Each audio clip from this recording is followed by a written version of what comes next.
Let's discuss the word interdependence here as we begin to think about leadership in a way that we all coexist with one another, that we work together to cultivate an environment that is conducive of hearing, seeing, and exchanging valuable information so that the organization can thrive. So this level of interdependence, we all need each other to be successful. We all need each other to pull together and have a goal and work together and be that functioning team that truly manifests greatness. It's not only about achieving goals and setting targets and achieving those targets, but it is about transforming the landscape. And the truth is, we have to have a real reality of where we are now. We have to say, this is where we are. And not really necessarily say, this is where we are and this is where we have to go. It's this is where we are and how do we support where do we have to go. And it's not just about achieving a goal or meeting those standards or those expectations.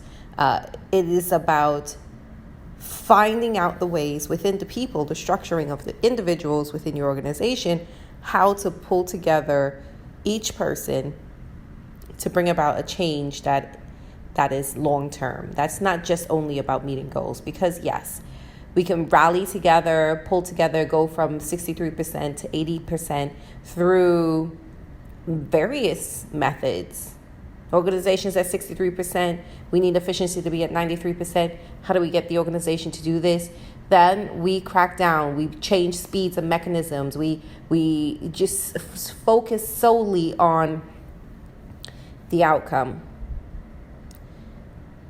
But in organizations and in leadership and the future of organizations around the world, there needs to be a guide. There needs to be the workings of getting to the goal and looking at the people that make the goal possible. So how do we support the people making the goals possible? Well, of course, there's trial and error. There is let's see what works in our culture, organizational culture.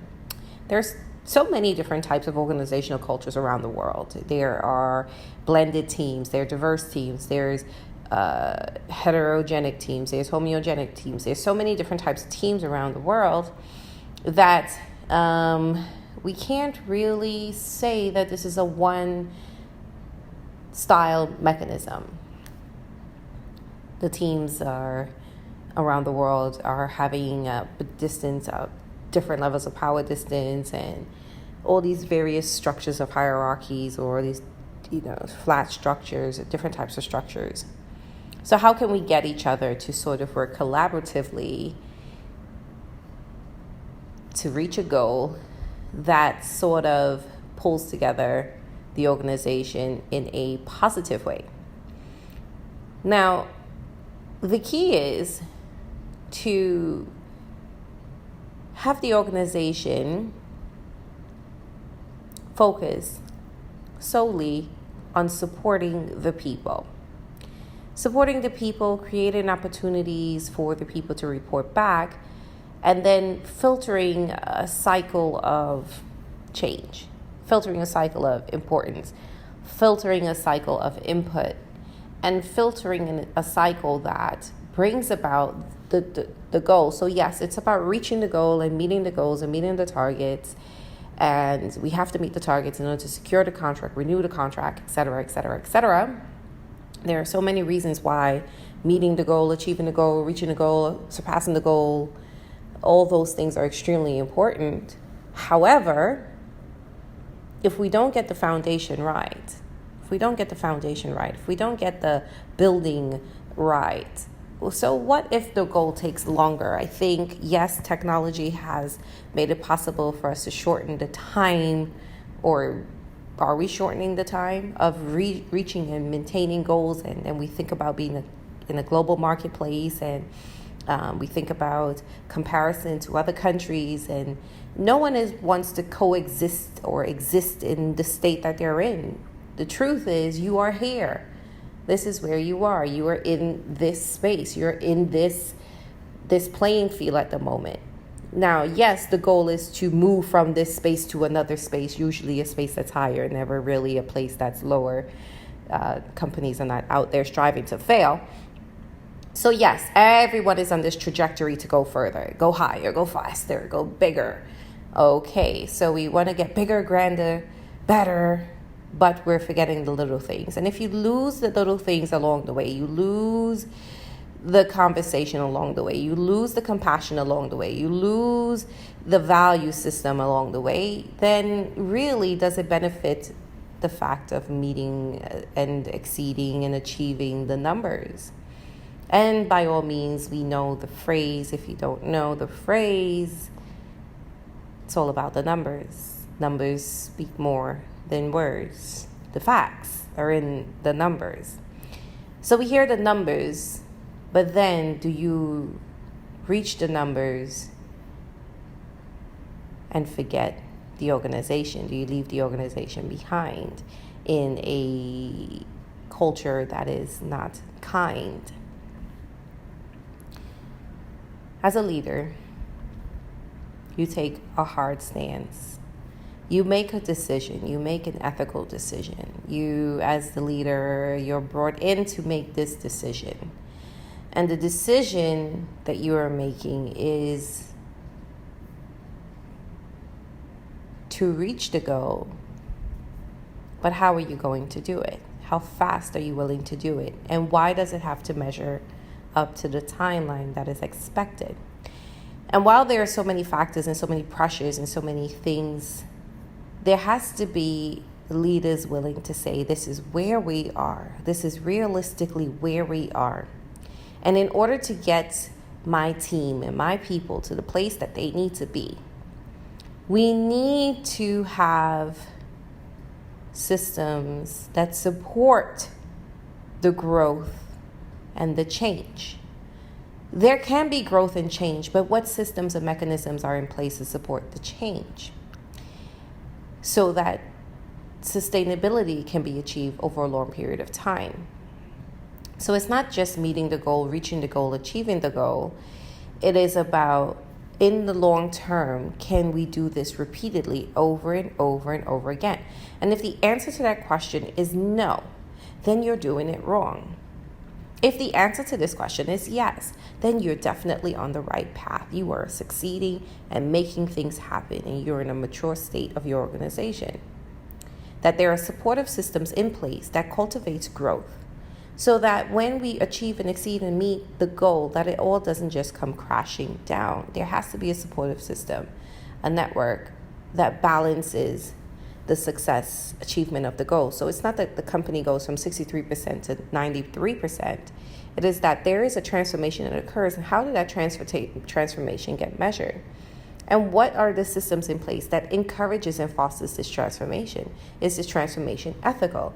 Are there value systems and principles in place that support the changes that are occurring? And so all these things must be factored in, because it's not only about achieving the goal, it's about having a culture that can build upon and become better. And this is where we have the transparency discussions, where we have the less micromanagement discussions, where we have the ownership discussions, and we have these types of discussions that foster change and growth and innovation and this type of ownership. We also have to put a realistic timeline in place to see that these goals manifest itself. And yes, we want results quickly, and yes, we want results fast. And yes, we can probably have a tentative schedule as to how goals should be met and when goals should be met by. But essentially, we want to be able to have a system that supports each other, that fosters collaboration, that sometimes only when the goal is bigger than ourselves. The goal is always bigger than ourselves when working in a team, when working in an organization.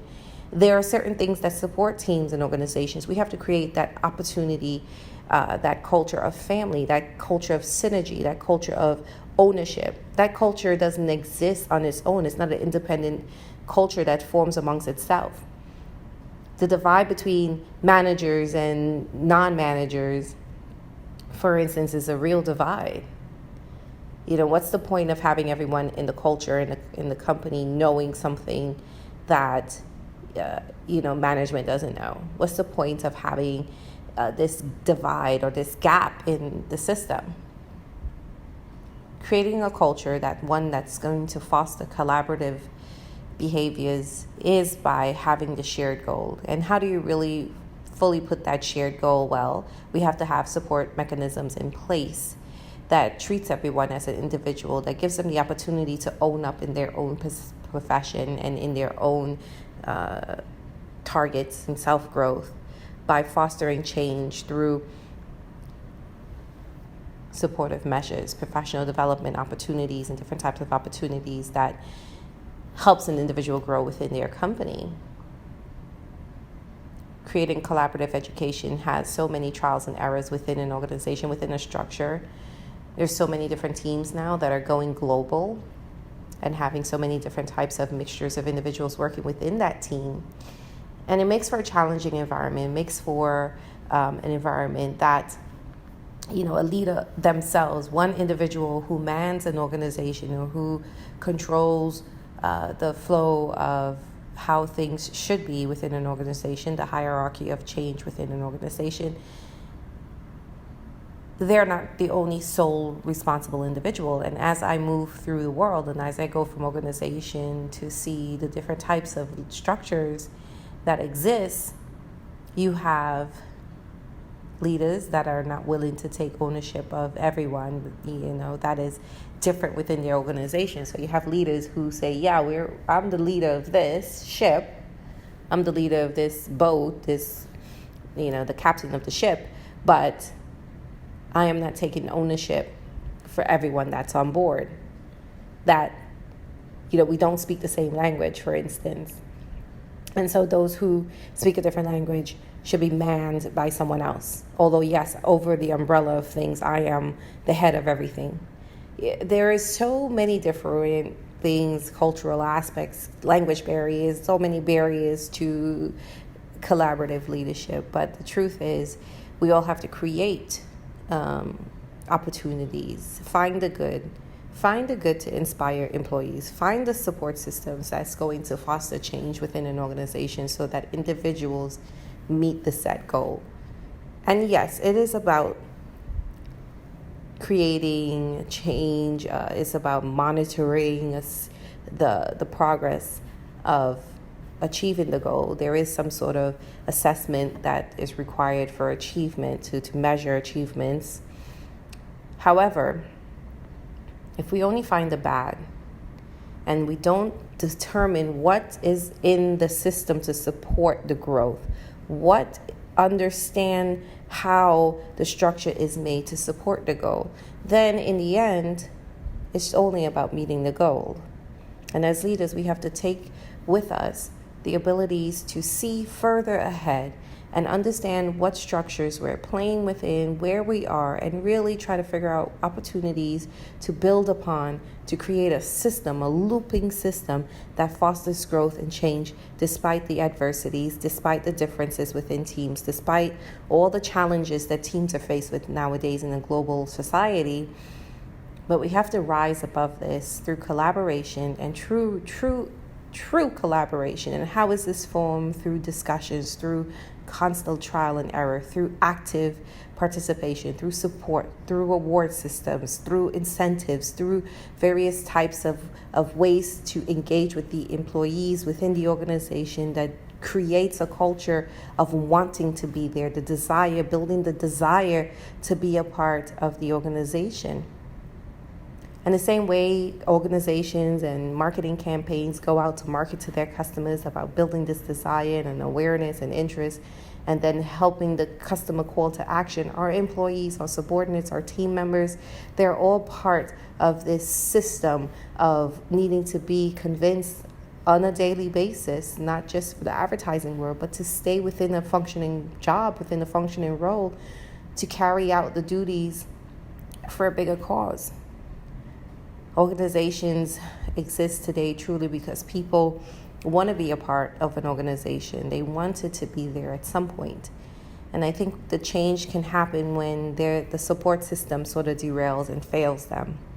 So moving beyond this, creating a collaborative environment fosters individuals within that environment to build upon each other, to find a way for leaders to find a way to create and understand the systems that are in place, so that it's not only about meeting the goals and achieving the goals and succeeding on the timelines, but it's about having a realistic look at where you are, the projections of where you want to be, and setting out targets that support the system, that supports the growth.